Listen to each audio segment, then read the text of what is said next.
Y'all wanna hop in the game and do the same, selling tickets to your favorite name. Join our trade. Ticket resellers investing in building every day.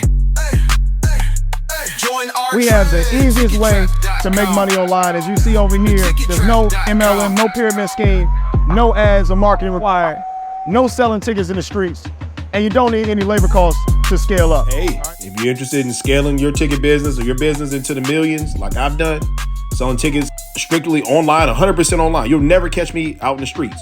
Go to thetickettrap.com. Again, the Ticket Trap. Absolutely. Go to thetickettrap.com. The link is right down there below in the description box. If you want to get your video in that spot, your business, your product, your service, you can hit me, email me right now, ogod@hiphopun.com. That's ogod@hiphopun.com. I got a special 4th of July special. Hit me. It's for today only. You must engage me today. I got a crazy special, blowout special.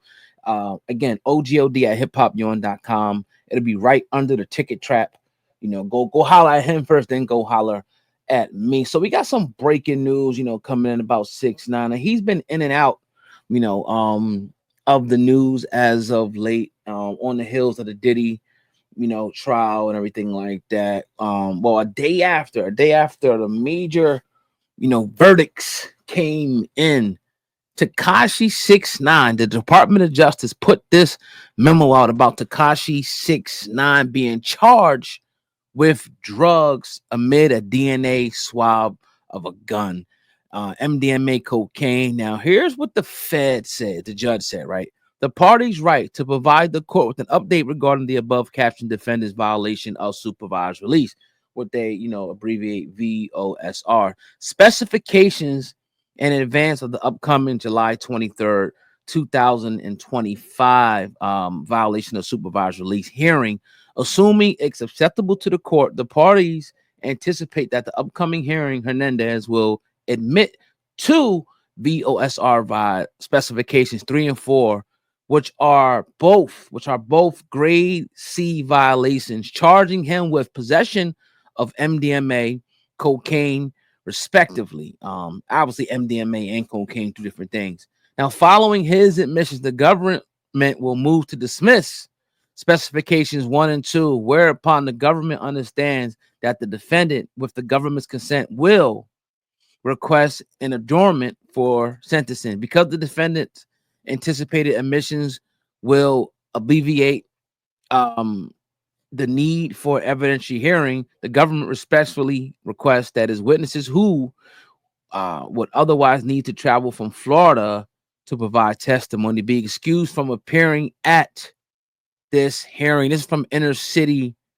Press. He put this out today. So this man, right, he's been getting in nothing but trouble, you know, over the last couple of years. The situation in the Dominican Republic, the tax situation, now this situation. You on supervised release, federal supervised release, and you're violating. They're giving this man chance after chance. You're caught with drugs. You're caught with, you know, different things like that. It's not a good look at all. And it's almost, some people will say maybe it's karma, you know, because of the way he went out with that whole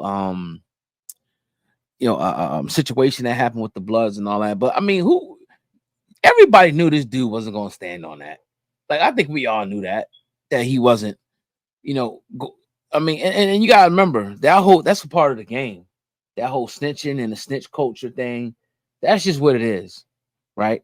So this is brand new. This is brand new news, a new indictment coming down, you know, from the feds for Tekashi 6ix9ine. He should have just listened to people's advice. He should have just went to Puerto Rico or the Dominican Republic and started doing some reggaeton, man.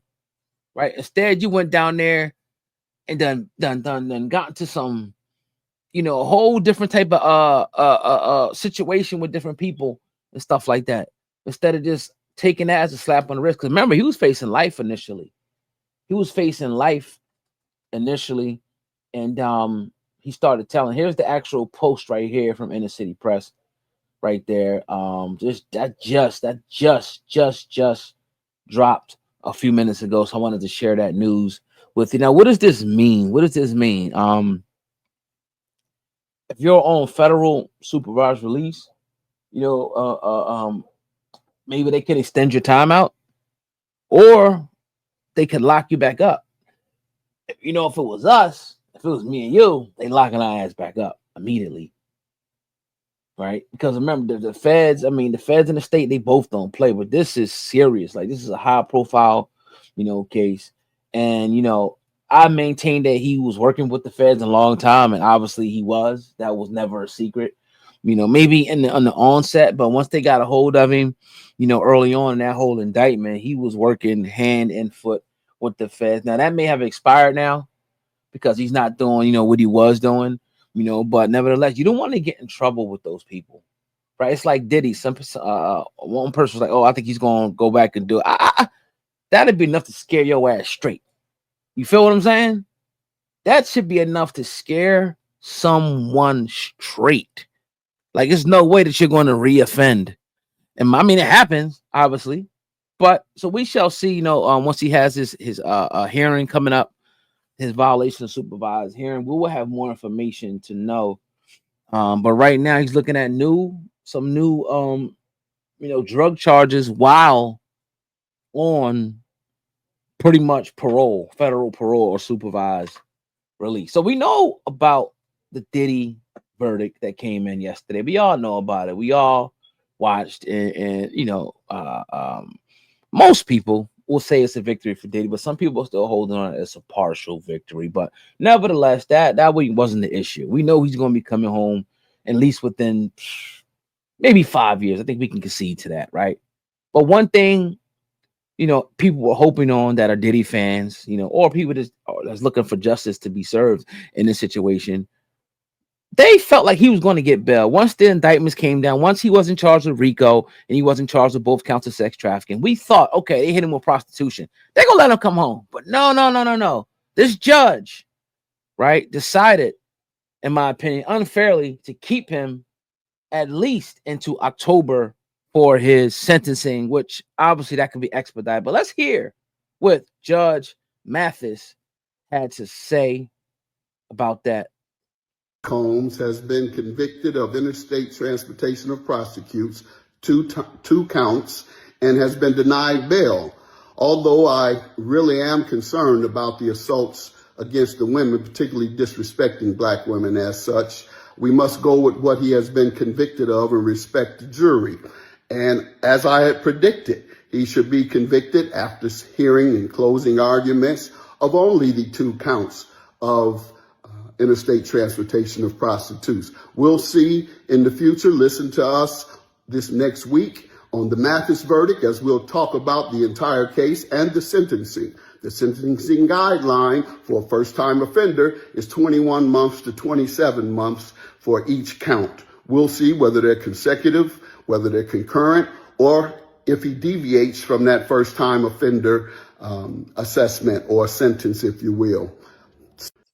Let's hear that once again. That's I think we gotta hear that twice. Now you know that Sean Diddy Combs has been convicted of interstate transportation of prostitutes, two counts, and has been denied bail. Although I really am concerned about the assaults against the women, particularly disrespecting Black women as such, we must go with what he has been convicted of and respect the jury.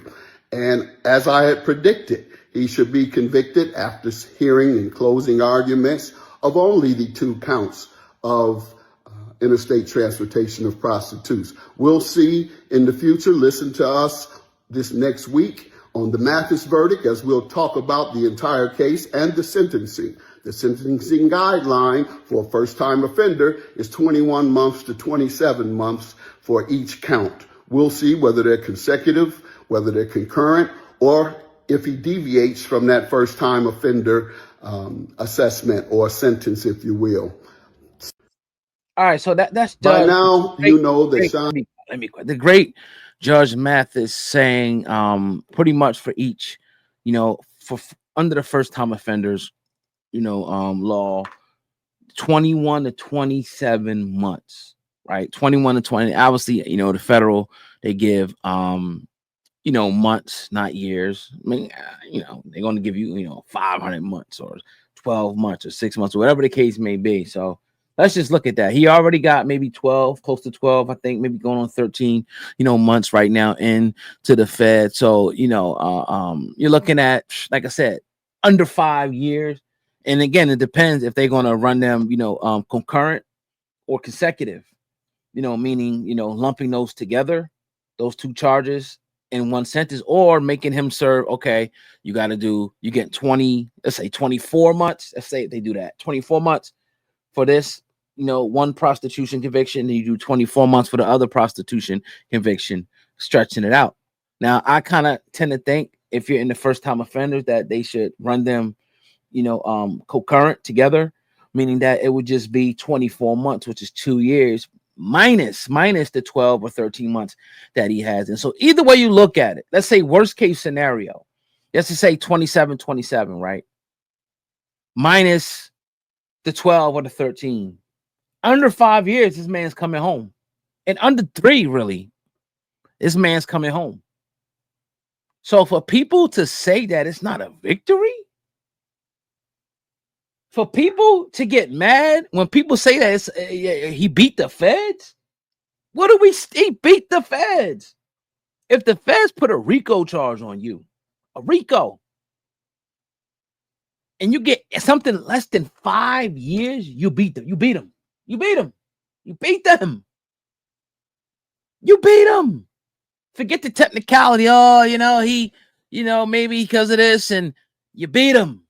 He's happy. His family's happy. They out of court dancing and partying because they understand that his life was over. And not only was his life over, his finances would have been turned over to the federal government for them to drive around and do whatever the hell they do with the money.